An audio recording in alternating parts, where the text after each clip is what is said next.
loved, they trusted, and then they died. Not at the hands of strangers, but of lovers, partners, and family. This is not war. This is not terrorism. This is the battlefield of the heart. Across Africa, thousands are killed each year in crimes driven not by money, not by revenge, but by passion. This is Cases of the Continent. Love, lust, and blood. Africa's passion crime crisis. Crimes of passion aren't just impulsive, they're explosive. Rooted in heartbreak, jealousy, betrayal. The perpetrator doesn't run, they confess, cry. Sometimes, they take their own life. These aren't just crimes. They're symptoms of cultural pressure, male fragility, legal failures, and emotional repression. In some countries, a woman is 5 times more likely to be murdered when trying to leave an abusive partner than if she stays. But staying isn't safe either. It's a slow, burning fuse.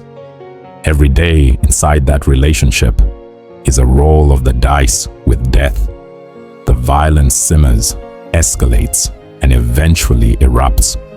Over 40% of intimate partner homicide victims in Africa are killed during or shortly after attempting to leave. Men too are caught in this storm, with rising cases of retaliatory killings turning lovers into executioners. Whether you stay or try to flee, you're gambling with your life. And in this deadly silence, fear becomes the weapon, and silence becomes the killer's accomplice. We're counting down 10 nations where love most often turns lethal. But first, a warning. What you are about to witness is real. In South Africa, love and death often walk hand in hand. With over 1,300 passion-related murders every year, the country ranks among the highest in the world for intimate partner violence. That's nearly 28% of all homicides. Every day, 3 women are killed, often by someone they loved. Case 1. Chigofatso Pule, an 8-month pregnant woman found hanging from a tree after her boyfriend arranged her murder. The nation wept, but it wasn't the last. Case 2. Karabo Mokoena, brutally murdered and burned by her boyfriend, who calmly confessed. The case sparked national outrage and a movement against gender-based violence. In Nigeria, where tradition and modernity clash, passion killings are rising fast. Roughly 900 to 1,000 people are killed annually in intimate partner violence. From jealousy-fueled acid attacks to lovers murdered in the name of honor, the emotional cost is staggering and the silence deafening. Case 1. Mariam Sanda stabbed her husband in a jealous rage over suspected infidelity. Her conviction marked a rare high-profile judgment in Nigeria's history of domestic crime. Case 2. The Cynthia Osokogu case, a young woman lured via social media and murdered by supposed suitors. Though not a partner, it underscored emotional betrayal in the digital age. Central African Republic. In a country torn by war, love becomes another battlefield.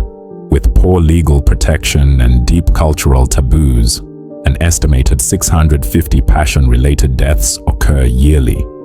Many go unreported, hidden behind the veil of domestic disputes. Case 1.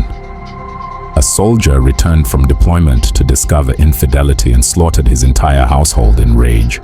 Neighbors spoke of years of abuse. Case 2. A woman set fire to her partner's home after learning of a second wife. 4 died in the blaze, including children. Namibia has one of the highest rates of gender-based violence in the region. Nearly 22% of all homicides are tied to intimate partner conflict. That translates to around 400 deaths annually in a nation with fewer than 3 million people. Case 1. Shannon Wassefall. Her disappearance led to a national search before her partner confessed to burying her body in the dunes. Case 2. A 28-year-old man murdered his girlfriend in a jealous rage, dismembered her, and carried her remains in plastic bags. Even in one of Africa's most stable democracies, love can turn lethal. With 300 to 400 passion killings each year, Botswana is battling a hidden war inside homes, where silence, shame, and societal expectation trap victims in deadly cycles. Case 1. A university student was stabbed 11 times by her boyfriend after threatening to end the relationship. Case 2. A man poisoned his wife and child, claiming no one else would have them if he couldn't. Post-conflict trauma, patriarchy, and polygamy all converge in South Sudan, a country where an estimated 600 to 700 people die yearly in emotionally fueled domestic violence. Here, honor can be a death sentence and love a liability. Case 1. A woman publicly executed her husband after years of abuse and the murder of her brother. Her trial was swift and shocking. Case 2. A groom murdered his bride on their wedding night over suspicions of her virginity. His family defended the act as honor-saving. The case of Seychelles. In paradise, the picture isn't always perfect. With a small population but a disproportionately high rate of intimate partner killings, nearly 30% of total homicides, the island nation is waking up to its own shadow, the silent terror behind closed doors. Case 1. A hotel manager strangled his partner after she asked to leave. The murder shocked the tourism hub. Case 2. A woman fatally stabbed her husband at a beach picnic following an argument about infidelity. Locals say it wasn't the first deadly couples dispute that year. In Eswatini, a woman is more likely to be killed by her partner than by anyone else. Reports estimate that up to 35% of women face life-threatening abuse. Around 350 to 400 deaths are recorded annually. The real number may be higher. Case 1.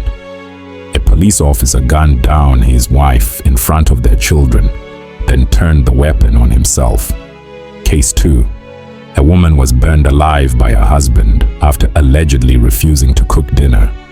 Neighbors say abuse was frequent. In Uganda, passion crimes are on the rise, with 500 to 600 cases of fatal intimate partner violence each year. Alcohol, economic stress, and cultural norms fuel a storm of brutality, leaving children orphaned and communities shaken. Case 1. A pastor murdered his wife in a church compound after she demanded a divorce. She had suffered in silence for years. Case 2. A man chopped his girlfriend into pieces after she ended their relationship via SMS. He live-streamed his confession. In Ethiopia, where silence is tradition, crimes of passion often go unnamed. But behind that silence, more than 700 people are lost annually to intimate violence, many of them young women trying to reclaim their lives. Case 1. A university professor was killed by her husband in a dispute over family planning. Students held candlelight vigils across campuses.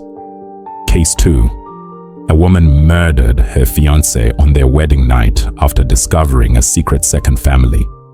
Her letter went viral. What fuels passion killings, and what can stop them? The answers lie in education, protection, and prosecution. Because a culture that romanticizes possessiveness will always excuse violence. The goal is not just to stop the crime, it's to stop the silence, Across the continent, survivors are rising. Laws are changing. Voices are growing louder, and for the first time, we are counting every victim, saying every name. If love leads to death, what kind of love was it? This is not just a story of Africa. This is a warning, a reckoning, a call. They loved, they hoped, they stayed or tried to leave, and in return they were silenced. Passion crimes are not isolated tragedies. They are systemic failures. Each victim, a life lost to control, rage, silence. Africa is rising, but the battle for the right to love and live in safety must rise with it. These stories are not just statistics. They are warnings, they are lessons, and they are calls to action. To every victim we've named, and the countless more we haven't, we say, you mattered. To every survivor watching, your voice matters. And to those still trapped behind closed doors, remember, silence is not strength. Love should never hurt.